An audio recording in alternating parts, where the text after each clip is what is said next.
دنیا میں آئے ہیں اللہ نے ان کو دعوت کے لیے بھیجا، اللہ کا پیغام پہنچانے کے لیے بھیجا. تو ایک دعوت تو تمام پیغمبروں میں سیم تھی، اور پھر باقی جتنی دعوت انہوں نے اپنی قوم کو دی ہے وہ اپنی قوم کے حالات کے اعتبار سے دی ہے. باقی دعوت میں تمام پیغمبروں کی دعوت پھر سیم نہیں تھی، ایک دعوت سیم تھی، اللہ تعبدوا الا اللہ، کہ عبادت صرف اور صرف اللہ کی ہوگی. اس کے علاوہ پھر دعوتوں میں کلچر کے لحاظ سے جس قوم میں جو برائی تھی پیغمبر نے اس برائی کو فوکس کیا ہے.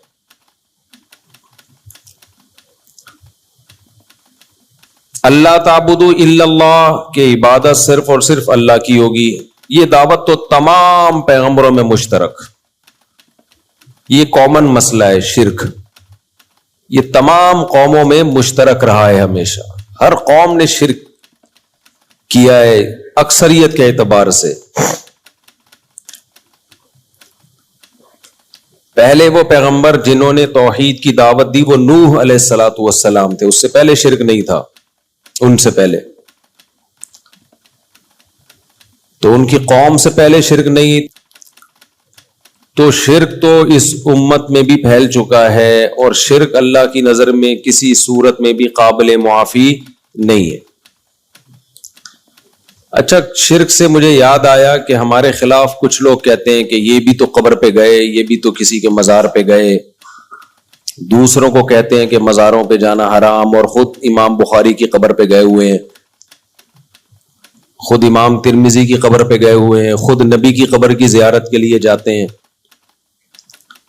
اور ایک اور اعتراض اس سے بھی زیادہ کیا جاتا ہے کہ لو بھائی مزاروں پہ جانا جائز نہیں ہے اور مندروں میں جانا جائز ہو گیا.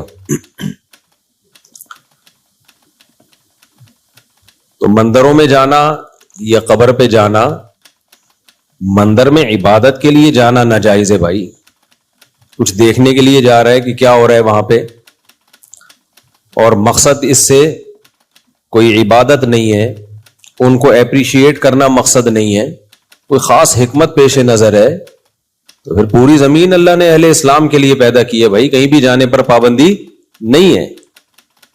کوئی آدمی سینما گھر جاتا ہے یہ دیکھنے کے لیے کہ میرا بچہ فلم تو نہیں دیکھ رہا وہاں بیٹھ کے،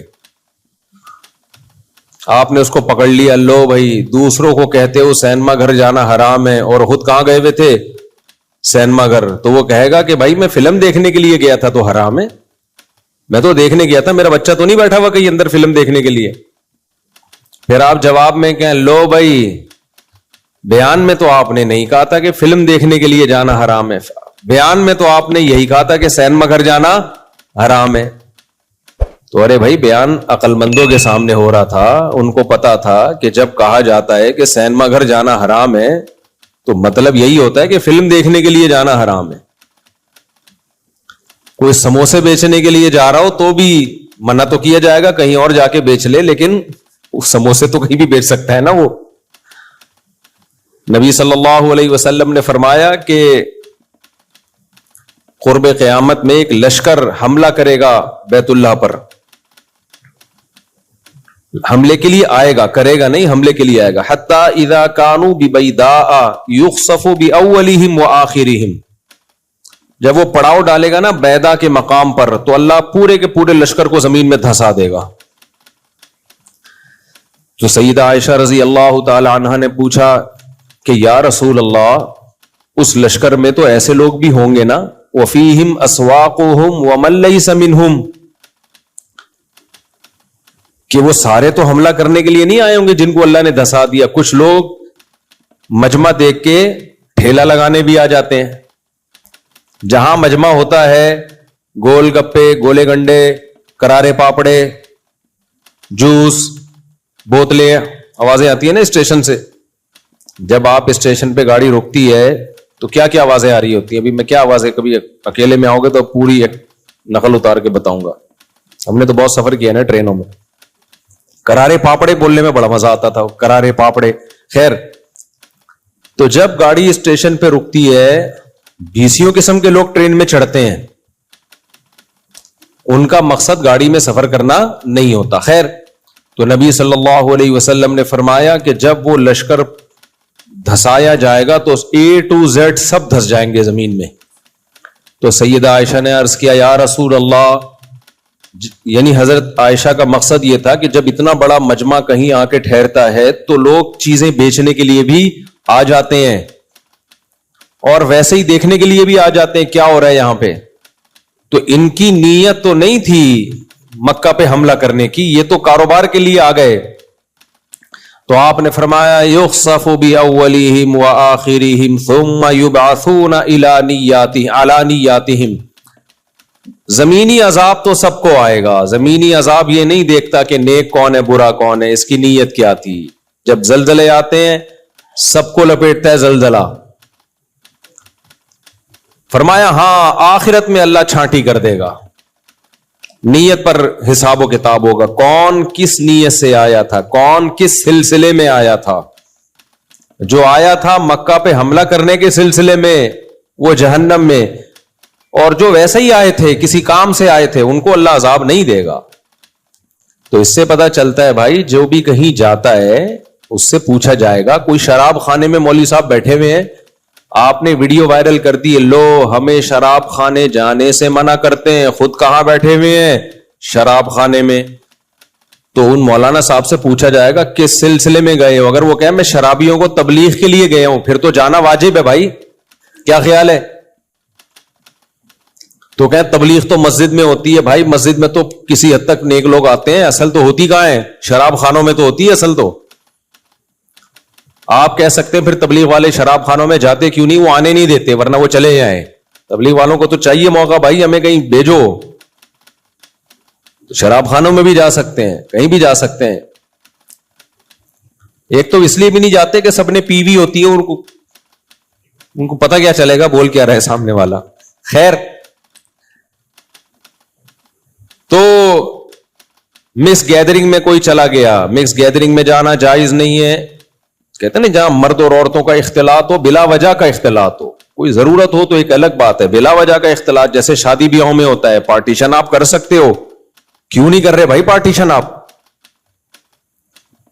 لیکن تبلیغ کے لیے کوئی، اگر علماء بیان کرتے ہیں مکس گیدرنگ میں مخلوط اجتماع میں جانا جائز نہیں ہے، اب کوئی اگر بیان کے لیے گیا ہوا ہے تو پھر تو جانا جائز کیا لازم ہے. وہ یہی تو سکھانے گیا ہے کہ یہ غلط ہے جو آپ کر رہے ہو. تو نیت پر اس کا بڑا مدار ہے. کچھ گناہ ایسے ہیں جو گناہ ہی ہیں، وہ نیت کی ٹھیک ہونے سے ٹھیک نہیں ہو جاتے. مثال کے طور پر ہو سکتا ہے ہمارا بیان سن کے کوئی کہے کہ اچھا نیت پر اعمال کا مدار ہے، سینما گھر اگر بچے کو پکڑنے کے لیے گئے ہیں تو جانا جائز ہے، نیت ٹھیک ہے نا اس میں. سموسے بیچنے کے لیے گیا ہے، فلم دیکھنے کے لیے نہیں گیا، نامناسب کام تو ہے، کہیں اور بیچ لے سموسے، لیکن اس کو پتا ہے ادھر جتنا سموسہ بکے گا باہر نہیں بکے گا، تو اس کی سموسے کی آمدن کو آپ حرام نہیں کہہ سکتے. تو اب کوئی ہو سکتا ہے سن کے کہے اچھا جی نیت پر اعمال کا مدار ہے، اصل اعمال کس پر ہے؟ نیت پر ہے. تو میں بھی جو مندر گیا تھا نا، وہ عبادت کرنے کے لیے یا ان کی وہ پرساد وغیرہ کھانے کے لیے نہیں گیا تھا. نہ انہوں نے وہ پرساد ہی بولتے ہیں نا اس کو ہندوؤں کی، نہ انہوں نے مجھے وہ کھلائی ہے. وہ جو وہاں پنڈت جی بیٹھے ہوئے تھے انہوں نے تو اکرام کیا کہ ایک انسان آیا ہے تو اکرام میں اس کو کچھ ریوڑیاں کھلا دو. تو یہ اکرام تو جائز ہے، اس کا انکار کرنا یہ پرلے درجے کی بد تہذیبی اور بد اخلاقی ہے. تو میں تو ویسے ہی کیا تھا. اور دوسری بات یہ کہ اس میں ایک بہت بڑی حکمت بھی تھی، انڈیا کو پیغام دینا، ہندوؤں کو پیغام دینا کہ تمہارے مندر ہمارے ہاں کتنے محفوظ ہیں، تو ہماری مسجدیں بھی تمہارے ہاں محفوظ ہونی چاہیے. اور یہاں ہندو مسلم کس طرح بالکل بھائیوں کی طرح رہتے ہیں، کوئی جھگڑا نہیں. اور رہ بھی پٹھانوں کے علاقے میں، پٹھان لوگ تو دین اور اسلام کے بارے میں بہت غیرت اور حمیت والے ہوتے ہیں. تو اتنے غیرت مند لوگوں کے درمیان تمہارا مندر محفوظ ہے. تو یہ اس کی علامت ہے کہ پورے پاکستان میں ہندو مسلم میں کوئی تفریق انسانیت کے حوالے سے نہیں ہے, مذہبی فل آزادی ہے. یہ میسج گیا ہے انڈیا, تو تھوڑی سی غیرت آئی ہے کچھ لوگوں کو وہاں پہ. جو بغیرت ہے ان کا تو کوئی حل دنیا میں ہے ہی نہیں, لیکن بہت سو کو غیرت آئی ہے. بہت سو کے کمنٹس آئے کہ ہمیں تو پتہ ہی نہیں تھا پاکستان میں مندر بھی ہیں, ہمیں تو پتہ ہی نہیں تھا, اتنی آزادی ہے. تو کس نیت سے آپ جا رہے ہو؟ اسی طرح مزار کس نیت سے جا رہے ہو آپ؟ کسی کی قبر کی زیارت بذات خود کوئی برا کام نہیں ہے. نبی صلی اللہ علیہ وسلم نے قبرستان کی زیارت کا حکم دیا تاکہ آخرت کی یاد تازہ ہوتی ہے. آپ صلی اللہ علیہ وسلم نے اللہ سے اجازت مانگی کہ اپنی والدہ کی قبر کی زیارت کریں, اللہ نے آپ کو قبر کی زیارت کی اجازت دی. تو انسان کا ماں سے رشتہ ہوتا ہے, باپ سے رشتہ ہوتا ہے, بزرگوں سے بھی رشتہ ہوتا ہے, امام بخاری سے بھی رشتہ ہے ہمارا بھائی. تو اگر ہم ازبکستان گئے اس لیے نہیں تھے کہ قبر کی زیارت کریں گے, ازبکستان ویسے ہی ہم گئے تو وہاں ہمیں پتا چلا بھائی یہاں تو امام بخاری کی قبر ہے, تو جانے میں کیا حرج ہے. ہاں, قبر کے گرد گول دائرہ کر کے بیٹھنا یہ ٹھیک عمل نہیں ہے. اگر میری کوئی ایسی تصویر ہے آئی ہے یا تو وہ فیک ہے, اور اگر بالفرض حقیقت بھی ہے تو میں اسے رجوع کرتا ہوں. میرے اس عمل سے استدلال درست نہیں ہے. تو اگر میں نے ایسا کیا ہے تو غلط کیا ہے. میں اپنے عمل کو نہیں ڈیفینڈ کروں گا بھائی, میں کس کو, جو شریعت ہے وہ شریعت ہے, وہ میرے کرنے سے شریعت نہیں بدل جائے گی. تو قبروں پہ اس طرح مجاور بن کے بیٹھنا اور اس طرح کی ایکٹیویٹی کرنا جس سے شرک اور بدعت پھیلتا ہو, یہ جائز نہیں ہے. قبر کی زیارت کا یہی ہے, گئے میت کے لیے دعا کی اور پتلی گلی سے نکل گئے, بس. اس سے زیادہ ہمیں کچھ نہیں سکھایا گیا قبر پہ. تو خیر, تو میں یہ عرض کر رہا تھا, ہو سکتا ہے کوئی کہے لو بھائی مکس گیدرنگ میں اچھی نیت سے جانا جائز ہو گیا, یعنی تبلیغ کے لیے جا رہے ہیں. اب جیسے کالج میں یونیورسٹیوں میں ہم بیان کے لیے جاتے ہیں تو وہ اتنے نیک ہوتے ہیں نا کہ لڑکیاں پردے والی ہوتی, تو ہم کہتے کہ ضرورت ہی نہیں ہے ان کو, تو ٹھیک ہو گئی ہیں. صحیح ہے نا, تو وہیں تو جا کے بیان کرنا پڑتا ہے. آپ کہہ سکتے ہیں مفتی صاحب آپ جب میڈیکل کالج گئے لڑکے لڑکیاں بیٹھے ہوئے تھے, آپ نے کون سا وہاں جا کے پردے پہ بیان کر دیا کہ انہوں نے پردہ کرنا, دوپٹہ لینا شروع کر دیا. دیکھو ہم پہ تبلیغ فرض ہے, خوب اچھی طرح یہ بات سمجھو. ہم پہ تبلیغ کا مطلب لوگوں کو اللہ کے قریب لانا. اس لانے کا طریقہ کیا ہوگا, اس میں ہر آدمی کی رائے دوسرے سے مختلف ہو سکتی ہے. مثال کے طور پر ایک آدمی شراب پیتا ہے, آپ کا ٹارگٹ یہ ہے, ہدف یہ ہے کہ اس کو شراب چھڑوانی ہے, اور آپ شراب خانے چلے گئے اس کو سمجھانے کے لیے, اس کو بھی اور اس کے دوستوں کو بھی, لیکن آپ نے شراب پر ایک لفظ نہیں بولا, شراب پر ایک بیان نہیں کیا آپ نے. کیوں؟ آپ کو پتا ہے یہ اتنے دھتی ہو چکے ہیں کہ شراب پہ بات کروں گا یہ بات سنیں گے نہیں. تو وہاں جا کے آپ نے نماز روزے کی بات کی, اللہ کی بات کی, یہ تھوڑا سا کسی طرح قریب آ جائیں. جب قریب آئیں گے تو مسجد میں آئیں گے, بیان سنیں گے, پھر یہ ہائی ڈوز ان کو وہاں دی جائے گی. تو نیت اس کی یہی ہے. دیکھو مولانا طارق جمیل صاحب کی ملاقات ہوئی عامر خان سے, انڈیا کے ایکٹر سے, گھنٹوں ملاقات ہوئی ہے. مولانا کہتے ہیں میں نے فلمیں چھوڑنے کے حوالے سے کوئی بات نہیں کی, حالانکہ گئے اسی لیے تھے کہ بھائی برائی چھوڑنی ہے. تو برائی میں اس سے بڑی برائی کوئی ہو سکتی ہے؟ ناچ گانے اور جو کچھ فلموں میں ہوتا ہے. لیکن مولانا کو پتا تھا بھائی ایک آدمی ساری زندگی اس کی اسی کام میں گزری ہے, اگر میں ڈائریکٹ اس کو فوکس کروں گا کہ یہ حرام یہ ناجائز, پھر جب ہم مولانا لوگ حرام بولتے ہیں نا تو نکالتے بھی حلق سے ہیں حرام, تو وہ اور آدمی وہ ہو جاتا ہے. ویسے بولیں گے حرام ہے یہ, لیکن جب کسی کو ڈرانا ہوتا ہے تو کیا بولتے ہیں ہم؟ وہی ایک قاری صاحب سے کہا نا, قاری صاحب نے دکان پہ گئے مٹھائی کی اور کہتے ہیں شیرہ ہے شیرہ. اس نے کہا ہے مگر اتنا گاڑھا نہیں ہے. شیرہ تو ہے ہمارے پاس, اتنا گاڑھا شیرہ ہے, نارمل شیرہ نہیں ہے. تو وہ حرام ایک دم اتنا گاڑھا گاڑھا لفظ نکلتا ہے, وہ ویسے ہی ڈر جاتا ہے اگلا. تو ڈرانا پولیس کا کام ہے, مولویوں کا کام نہیں ہے, مبلغین کا کام نہیں ہے. یہ کس کا کام ہے؟ پولیس کا کام. ہاں مبلغین کا کام آخرت سے ڈرانا ہے, لیکن حکمت اور مصلحت کے ساتھ.